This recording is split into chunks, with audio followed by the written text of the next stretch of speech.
नमस्कार मित्रांनो, कसे आहात तुम्ही? मजेत ना? आजच्या व्हिडिओमध्ये तुमच्या सर्वांचं स्वागत आहे. उन्हाळ्याचे दिवस म्हणलं की माणसाला काही ना काही नवनवीन आयडियाज येतात. मला पण अशीच एक आयडिया आली. आमच्या बॅकयार्डमध्ये जी ओपन स्पेस आहे त्या स्पेसमध्ये मी वॉटर फाउंटेन बनवायचं ठरवलं. बऱ्याच दिवसापासून ही जी ओपन स्पेस आहे ती कामाला येईल आणि वॉटर फाउंटेन बनवल्यामुळे आपलं बॅकयार्ड आणखीन जास्त सुंदर दिसेल आणि त्याचबरोबर हे वॉटर फाउंटेन मी स्वतः बनवू शकतो, म्हणून मी हे करायचं ठरवलं.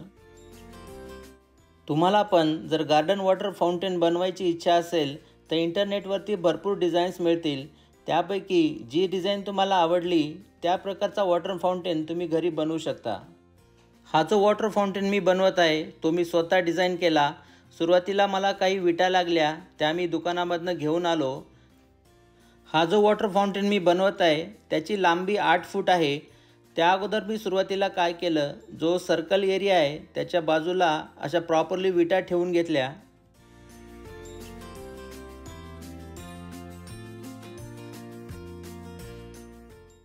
विटा ठेवून घेतल्याच्या नंतर नेक्स्ट स्टेप जी होती ती म्हणजे या आतमधल्या सर्कलची जी माती आहे ती बाहेर काढणं.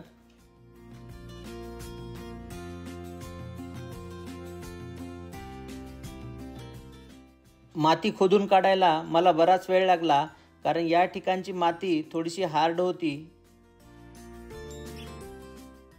वॉटर फाउंटेनचा जो हा खड्डा आहे ज्याच्यामध्ये पाणी साठून राहणार आहे तो मी 2 फूट खोल असा बनवला.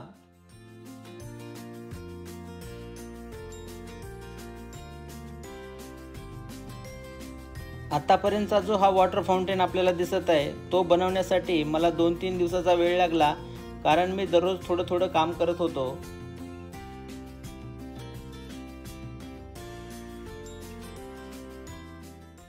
यानंतरची स्टेप होती पॉन्ड लाइनर बसवण्याची.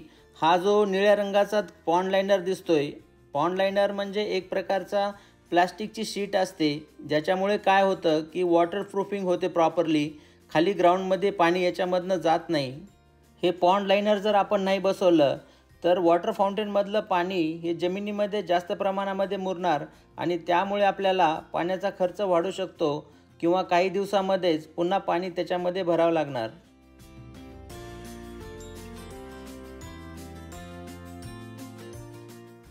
वॉटर फाउंटेनला आणखीन जास्त डेकोरेटिव्ह बनवण्यासाठी आम्ही त्याच्या साईडला असे पांढरे दगड टाकून घेतले.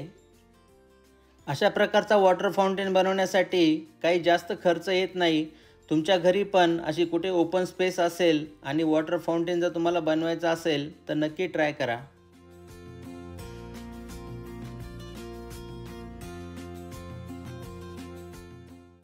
त्यानंतर वॉटर फाउंटेनला आणखीन जास्त सुंदर करण्यासाठी मी पेंटिंग करायचं ठरवलं.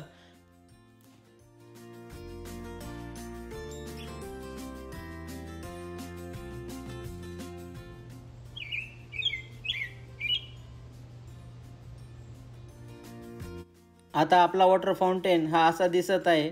बरेचसे बदल केले मी. अगोदर विटांची मी बॉर्डर केली होती इनसाइड, ती काढून त्या ठिकाणी मी लाईमस्टोन लावले.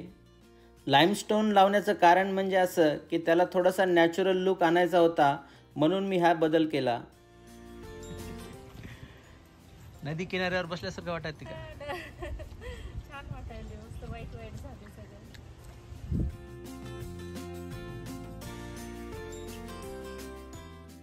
एवढं सर्व केल्याच्या नंतर आणखीन थोडीशी कमतरता वाटत होती, म्हणून मी वॉटर फाउंटेनवरती थोडीशी पेंटिंग करायचं ठरवलं.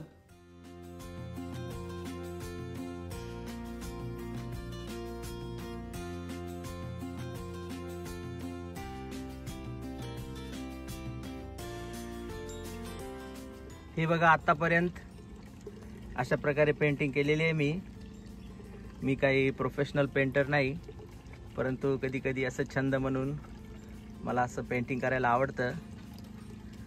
तुम्ही सांगा, तुम्हाला पण पेंटिंग करायला आवडते का? आणि माझी पेंटिंग आतापर्यंत कशी दिसते ते पण कॉमेंटमध्ये मला नक्की सांगा. लास्ट इयरला मी गार्डनमध्ये आणखीन काही अशा पेंटिंग केलेल्या आहेत, त्या पण मी तुम्हाला या ठिकाणी दाखवतो.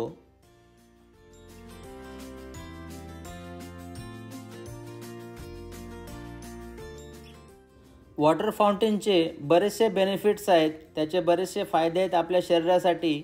अशा ठिकाणी जर आपण अर्धा तास येऊन बसलो आणि पाण्याचा आवाज जर आपल्या कानावरती पडला तर त्यामुळे आपलं माइंड रिलॅक्स होतं. आणि दुसरं म्हणजे या ठिकाणी निसर्गामधले जे वेगवेगळे पक्षी आहेत ते पण या ठिकाणी येतात.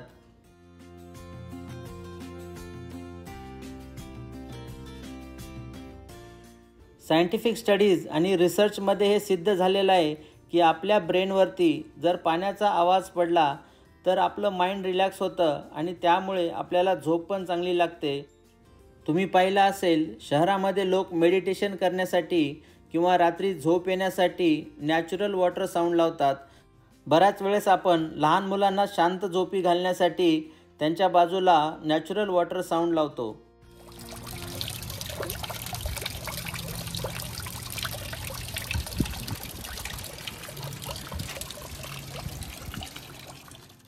वॉटर फाउंटेनमध्ये पाणी सर्क्युलेट करण्यासाठी एकतर आपण सोलार वॉटर पंपचा उपयोग करू शकतो किंवा इलेक्ट्रिक वॉटर पंपचा उपयोग करू शकतो.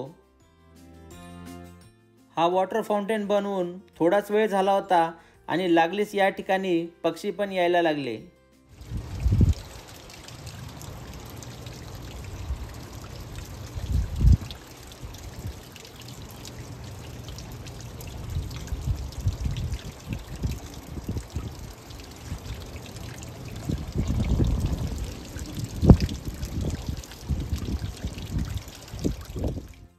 हा वॉटर फाउंटेन आणि याची जी डिझाईन आहे ती कशी वाटली ते मला कॉमेंटमध्ये नक्की सांगा.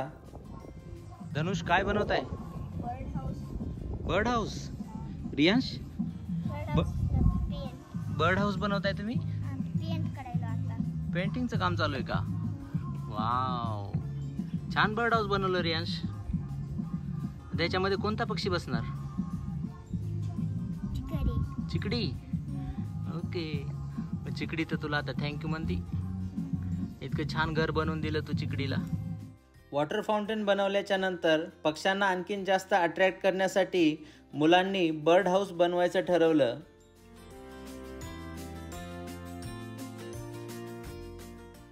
बर्ड हाऊसची डिझाईन ही मुलांनी स्वतःच ठरवली, त्यामुळे मला त्यांना काही जास्त मदत करायची गरज पडली नाही.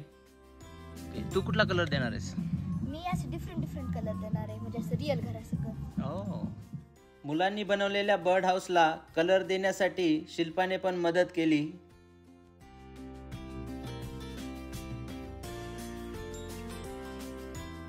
छान बनवलेले.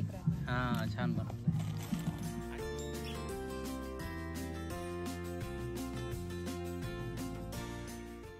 आज वेदर चांगलं होतं, त्यामुळे मुलांसोबत अशी ॲक्टिव्हिटी करायला खूप मजा आली.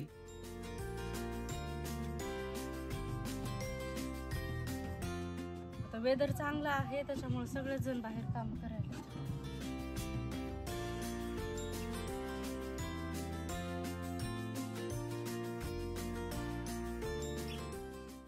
मुलांनी बनवलेले बर्ड हाऊस मी आपल्या वॉटर फाउंटेनच्या बाजूला असे प्रॉपरली लावून ठेवले.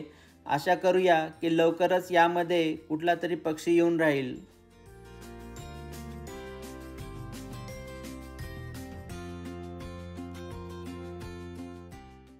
त्यानंतर शिल्पांनी गार्डन बेंचला पण कलर द्यायचं ठरवलं. हां, वॉटर फाउंटेनच्या साईडला ठेवून देऊ, म्हणजे नाईटला किंवा कधी कोणाला बसायचं असेल तर याच्यावरती बसता येतं. मॉर्निंगचा चहा, कॉफी. हां, तुला सगळ्यात महत्त्वाचं चहा. चहाची संध्याकाळी चहा मस्त पाण्याच्या तिथं ठेवायचं. हां, तिथं चहा पिऊ.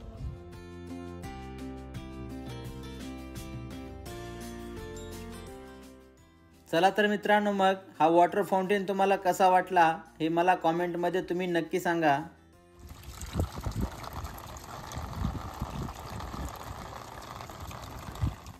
तुम्हाला पण जर वॉटर फाउंटेनची आवड असेल तर तुम्ही पण तुमच्या घरी अशा प्रकारचा वॉटर फाउंटेन नक्की बनवा.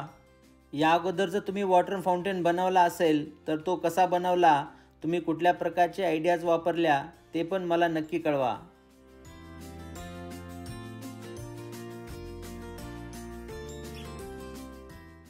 आशा करतो की आजचा हा व्हिडिओ तुम्हाला आवडला असेल. व्हिडिओ जर आवडला तर लाईक, शेअर आणि सबस्क्राईब करा. तुम्ही जर आपल्या चॅनलला नवीन असाल तर अगोदरचे व्हिडिओज नक्की पहा. चला तर मग काळजी घ्या, मजेत राहा. आपण लवकरच भेटूया पुढच्या व्हिडिओमध्ये. तोपर्यंत बाय बाय.